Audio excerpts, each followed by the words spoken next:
takutnya langsung salam kan gitu ya. Terus dikira subhanallah nggak boleh juga karena itu bukannya harus diingatkan. Terus subhanallahnya di mana? Kalau memang dia itu ternyata salam beneran gitu. Baru 2 rakaat salam misalnya. Assalamualaikum baru subhanallah gitu. Oh jadi nunggu salam dulu ya Ustaz. Nah, terus kapan orang itu ya, maksudnya disunahkan untuk sujud sahwi ya.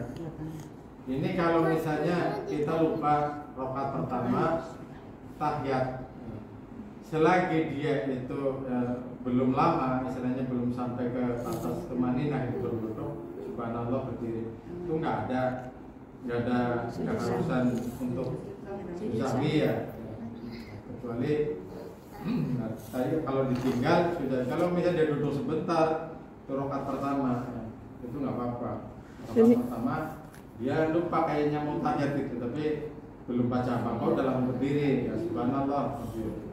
Kalau dia baca ini Ustadz, saya sudah baca Al-Fatihah kan ayat dia baca, setengah itu dia lupa, lama dia terdiam, terus kita bagaimana? Nah, kalau baca ayat setelah Fatihah surat ya, itu juga hukumnya sunnah hayat. Nah, sunnah hayat itu sunnah yang tidak ada penggantinya apa, udah sunnah ditinggal aja gitu. Jadi ada tuh orang baca kuliah misalnya bolak-balik, ya udah jangan diterusin, udah langsung kuliah bolak-balik kuliah. Ada lagi yang baca apa itu kelupaan dia meja lama kan, bingung lah kita kan. Nggak boleh dibantu ya, boleh kita bantu sedikit. Boleh kan harusnya sebelah kanannya mengingatkan. Itu ada orang ya, sebelah kanannya ya. Apa yang harus kita subhanallah ketika baca, ketika imam itu lupa bacaan? Itu kalau imam belum baca Fatihah langsung baca surat ya, betul langsung. Oh, itu kan itu ini apa namanya? Baca subhanallah. Iya, ya itu kadang-kadang orang apa itu memikirkan bacaan, makanya kita tuh disuruh dalam hadis itu ya, itu tuh suruh sholat bacanya ringan-ringan gitu. Kita baru ngapalin buat imamin. Nah, itu padahal dia mikirnya ya dingin-dingin itu bacaan yang mau dibaca sholatnya. Jadi kalau Allahu Akbar karena lagi ngapalin pas sampai matorik iya itu jangan angan-angan gitu, bahaya itu. Jadi kita disuruh baca, bisa sendiri ya, banyak bacaan yang hafal itu surat-surat panjang. Tapi takutnya tadi terlalu angan-angan gitu akhirnya ya jadi salah, jadi lupa. Udah gitu yang di belakangnya nggak ada yang benerin lagi. Jadi Bingung, diam aja jadi ya. Kalau yang paling ringan, kami kita sudah baca Fatihah itu udah baca yang umum-umum gitulah. Kalau maghrib itu pendek-pendek tadi. Ini ntar malam apa tuh? Malam Kamis inget nggak bacanya apa? Salam taruh apa ya? Alam taruh. Bukan alam taruh, salah nih. Nah itu, saya nggak menghukumi satu persatu itu, pakainya timbangan. Fa'amma man saqulat mawazituhu fawafi isyatirotiyah. Kalau semuanya dosa-dosa kecil itu dibalas, atau kita itu coba dalam satu hari ya. Tapi enggak, Allah tuh hanya memperlihatkan, ini loh amal kamu nih begini, dilihatnya, ditontonin gitu. Oh iya saya dulu begini itu dilihatkan, tapi belum dibalas. Dosa kecil apapun, walaupun hanya di hati nih ya. Sama nggak suka sama dia itu di hatinya tuh ada hatinya tuh ngomong nanti di sana. Nih dulu. Ngomongnya di pinggirnya orang yang lagi diomongin lagi kenal ya, burung katanya di dunia nih boleh punya sama saya gitu. Tetapi itu hanya diperlihatkan, ya itu hanya diperlihatkan aja, belum dibalas nih. Terus bagaimana Allah lalu dalam ayat yang lain tadi fa'amma man thaqulat mawazituhu fahuwa fi isyatir wa amma man khaffat kalau ternyata ditimbang nih nggak satu-satu lagi, sekarang modelnya orang Islam pakai timbangan langsung aja lah. Begitu ditimbang ternyata kebaikannya lebih banyak walaupun dosanya juga ada juga banyak. Nah kok lebih berat kebaikannya. Nah, maka Allah itu ridho. Ya udah nggak apa-apa yang salah-salah. Alhamdulillah. Ya kalau berat, ya kalau ringan ya itu wa man khaffat mawazinuhu fa ummuhu. Kalau timbangannya ringan ini yang baiknya, ya lebih banyak buruknya. Itu langsung Lelapin. Langsung dia lelapin. Neraka, kalau neraka itu neraka tahu nggak kalau digambarkan ya bahwa paling ringannya itu kalau mau mampir nih, ya, mudah-mudahan jangan yang mampir. Kalau mau mampir pertama disuruh memakai sendal. Sendalnya dibuat dari timah yang baru dicor. Kita nginjak aspal kena panas itu. Sendal dibuat dicor dari timah. Yang kalau orang baru nginjak itu langsung meleleh ininya. Yang nggak tahu lah yang kayak apa kita nginjak puntung rokok kan udah lama. Nah itu di situ makanya kita disuruh memperbanyak timbangan kebaikan. Itu ada di mana? Di dalam sholat, karena sholat itu terus walaupun 2 rakaat, tapi peningkatan kebaikannya itu banyak. Terus, oh dia mulai udah misalnya wudunya udah mulai bagus, yang tadi timbangannya cuma 10 kilo, jadi 15 kilo. Tambah lagi ya, terus tambah lagi lebih khusyuk. Nah ini khusyuk paling berat. Kalau khusyuk itu udah paling berat lah. Maksudnya itu timbangan yang paling berat itu kalau orang itu sholatnya udah khusyuk. Khusyuknya bagaimana? Nah, khusyuk itu ya kalau menurut pendapat ulama, khusyuk itu yang penting dia itu tidak melakukan dosa-dosa besar. Kemudian dia niatnya dari awal memang karena Allah. Sekarang akan saya bacakan dari fikih paling dasar dulu nih tentang sholat. Itu dikatakan faslun fi umurin tukhalifu fihal mar'atur rajulu fi sholat, yaitu ingin dijelaskan tentang perbedaan sholatnya laki-laki dan perempuan. Itu bukan masalah pakaiannya, gerakannya beda, kalau pakaiannya mah beda jelas. Ini ada perbedaan cara sholatnya perempuan dengan ini harus diketahui semua. Jadi kalau perempuan ya khususnya buat diri sendiri, kalau mengetahui tentang sholatnya laki-laki ya buat suaminya, buat siapapun yang sholat di rumah. Oh ini laki-laki harusnya begini. Jadi perempuan juga jangan sama. Itu di sini katakan wa dzakara al-musannif dzalika qalu wal mar'atu tukhalifur rajuli rajula fi khamsati asya.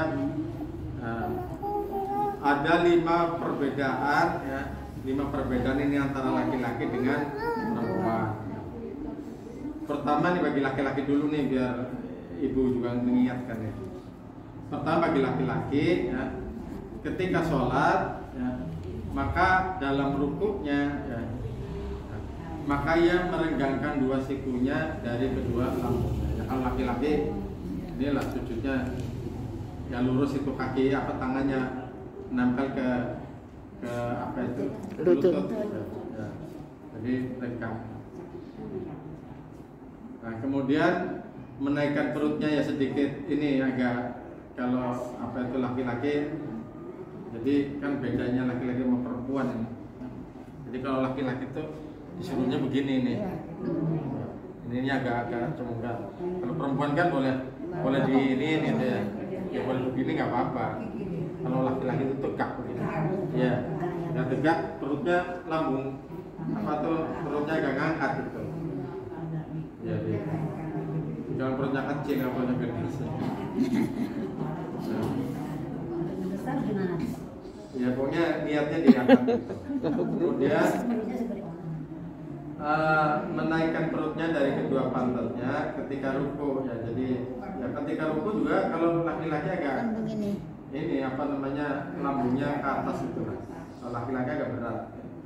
Nah, kemudian mengeraskan suaranya nih kalau laki-lakinya, yaitu pada sholat-sholat bacanya keras. Ini kalau apa itu ya, perempuan ya, biarpun di rumah ya, kalau memang sholat jahar ya juga jangan dikerasin banget itu. Yang sunnah itu pas laki-laki.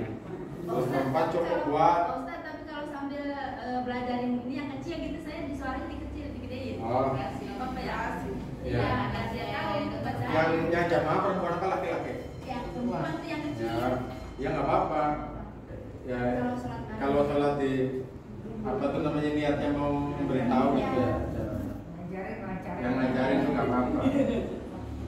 Nah, jadi kalau perempuan kalau di rumah kalau sendirian, walaupun sholatnya sholat malam ini, zuhur apa itu maghrib sama isya, tetap disunahkannya. Kalau laki-laki harus keras, kalau laki-laki biarpun di rumah keras. Keras ya Pak ya? Ya, kalau waktunya keras. Ya kalau gerak Nah, lalu perbedaannya lagi ya, ini juga banyak tuh orang yang laki-laki itu nggak tahu gitu. Jadi kalau ada orang lupa, ini mengucapkan subhanallah itu niatnya dulu nih. Niat yang pertama itu niat dzikir, yang keduanya sambil mengingatkan. Tapi kalau semata-mata orang bilang subhanallah, ini ada yang lupa ya. Ini buat laki-laki nih. Kalau perempuan kan cuma begini. Kalau laki-laki itu mengucapkan subhanallah, kalau dia itu hanya semata-mata mengingatkan ada yang salah, itu malah jadi batal. Jadi niatnya pertama itu dzikir, subhanallah, ya niat dzikir sambil mengingatkan itu. Tapi kalau fokusnya mengingatkan ya ada yang salah gitu, subhanallah, itu jadi batal. Ini ada juga makanya itu. Nah, di sini juga orang yang mengingatkan, ya baik laki-laki maupun perempuan, ini juga harus tahu harus tahu mana yang harus diingatkan, mana enggak gitu. Karena ada nih ya, satu pernah sholat gara-gara duduknya itu salah gitu, duduk kan kalau duduk rakaat kedua tahiyatnya itu namanya duduk apa? Iftiros. Duduk iftiros. Saya lupa duduk tawarruk seperti terakhir gitu ya. Saya sih nggak lupa. Cuma kan kalau di fikih lagi dijelaskan kalau orang duduk iftiros ya begini nih. Ya sama kalau duduk sama ibu laki-laki kalau duduk iftiros sama. Kalau rakaat kedua kan begini ya, ya sama gitu. Nah ini kalau lupa ya. Kalau lupa udah kadung begini, ya nggak usah dibalikin, nggak usah begini ya. Ini malah menjadi batal. Nah, ini. Nah, jadi kalau udah kadung lupa gini ya, udah gini aja kecuali baru begini belum duduk nih ya. Nah ini dibalikin lagi nggak apa. Terus udah duduk, terus ingat, loh ini kan rakaat kedua, nah, itu jadi batal. Iya. Nah ya itu nggak boleh. Kayak laki maupun perempuan ya Pak? Sama. Ini kejadiannya satu pernah ngimamin begitu sholat. Saya tuh duduk rakaat kedua, memang tadinya lupa gitu, artinya tadinya lupa apa itu namanya kedua apa ketiga gitu. Saya duduk langsung tawarruk gitu. Tapi udah kadang duduk begitu saya nggak ngerubah. Tapi yang di belakangnya itu bilang subhanallah gitu. Subhanallah gitu. Saya tuh bingung. Ini kan sholat waktu itu sholat zuhur ya. Saya bingung ini rakaat kedua apa ketiga kok subhanallah gitu kan. Ini gara-gara duduk. Akhirnya saya langsung berdiri. Oh ini mungkin ketiga kan berdiri, mau berdiri subhanallah lagi. Bolak-balik begitu. Akhirnya bagaimana ya? Akhirnya saya pas berdiri ya, jadi kan apa itu namanya tahiyat awal itu kan hukumnya sunnah ya. Jadi kalau kita apa itu namanya kadung berdiri ya berdiri aja, nggak duduk lagi, nggak boleh duduk lagi nih. Kalau lupa udah kadung berdiri nggak boleh duduk lagi, udah meninggal. Langsung aja berdiri lah. Tinggal apa? Ganti. Nggak boleh itu turun lagi, nggak boleh kalau udah berdiri. Kenapa nggak boleh? Walaupun udah diingetin, ya udah diingetin, nggak bolehnya itu satu duduk di tahiyat awal itu hukumnya tahiyat awal itu sunnah tinggal diganti dengan bahkan kalau di kitab ini tuh sampai misalnya nih orang udah sengaja karena mau duduk ada bisulnya misalnya. Itu juga boleh tuh mengganti langsung sujudahi boleh. Tahiyat awal. Nah di sini makanya sedangkan berdiri itu sudah masuk rukun. Nah, jadi kalau sunnah ditinggalkan masuk rukun nggak boleh ngulangin sunnah gitu. Nah, contohnya lagi misalnya doa iftitah. Doa iftitah kan sunnah. Nah, kalau kita Allahu Akbar, ya, kadung sudah baca Bismillah, mau Fatihah ya. Kan baca Fatihah kan Bismillahnya wajib. Terus ngulangin doa iftitah nggak boleh. Nggak boleh karena iftitah itu sunnah. Ada lagi misalnya sholat Id, itu takbir yang Pertama, kali itu yang iya. kali sama yang 5 kali, itu kan sunnah. Baca Fatihahnya wajib. Jadi kalau ada orang lupa nih, ya lupa begitu Allahu Akbar, Terus Fatihah. langsung Bismillahirrahmanirrahim. Lupa nih nggak takbir dulu. Iya. Itu juga nggak boleh ngulangi takbir. Oh, Lanjut baca. lanjut aja terus gitu. Oh iya. Jadi ya Saya pernah itu. pengalaman kayak gitu. Ya nggak usah diganti, udah lupa kan udah. Iya. Sholat Id. Karena nggak ada digantinya, sahabat juga enggak, ya. Ulangi juga nggak boleh. Kalau yang salah itu imamnya gimana, Pak? Kalau salah imamnya? Iya. Iya, maksudnya Waktu takbiran tadi. Jadi kita diam aja gitu ya, terus. diam aja, kita juga nggak, karena tadi itu hukumnya sunnah hayat lagi. Kalau sunnah hayat kan tidak ganti apa-apanya itu. Beda dengan sunnah hayat. Nah, itu masalah tadi tahiyat awal ya. Jadi kalau yang penting itu tadi jangan sampai merubah dulu kalau udah salah itu kan biarin aja. Ya. Dan dulu kalau dirubah itu hukumnya dia tuh bergerak 3 kali dengan gerakan besar gitu ya. Jadi begini. Nah, jadi ya kaki. Nah itu udah biarin aja gitu aja lah. Hah?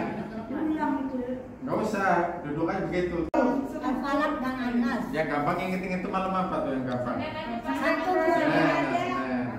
Malam Senin itu Ar-Ayatal sama samping-sampingnya aja gitu di belakang. Ar-Ayatal, Inatena pendek-pendek aja. Kemudian malam Selasa apa? Kuliah sama, nah kalau ini kuliah sama full, gampang kan? Jadi loncat tapi kuliah kulbu, bukan hidayaan, kuliah. Nah, lalu malam Rabu, nih malam Rabu apa itu? Malam Daro, bukan. Kol. Nah, bala sama. Ya Pak, dicatat Ustaz itunya. Kita dan nenek melupa. Iya. kacau jadinya Pak. Ya, ulangi lagi. Saya nggak baca. Pokoknya pedomannya begini nih, ya, supaya apa itu namanya? Ingat. Yang malam Jumat aja dulu nih. Malam Jumat. Dari malam Jumat dulu katanya. Malam Kamis tadi Ar-Ayatal sama Nggak bawa catatan. kalau malam Jumat kuliah sama nah itu. Terus malam Sabtu kul baru nih yang kul itu cuma malam Sabtu aja tuh. Kuliah sama kuliah. Kul malam sama malam Nanas itu malam Sabtu aja, selainnya nggak ada tuh. Nah, malam minggunya Alam Daro ya. Terus malam Seninnya tadi Ar-Ayatal. Iya itu aja, berarti yang semuanya diulang ya, kecuali Falak dengan Nas. Ya. Pakai tradisi kita aja. Kenapa? Seminggu sih lupa. Iya. Ya kebiasaan. Iya, jadi itu sekaligus buat ngapalin ya. Kalau insya Allah kalau dari maghrib semuanya hafal ya. Baca maghrib semuanya insya Allah hafal ya. Bacanya maghrib itu kan nggak ada yang susah-susah ya. Ya maksudnya yang bacaan tadi paling tinggi kan cuma alam taro kan. Alam taro sama di lagi.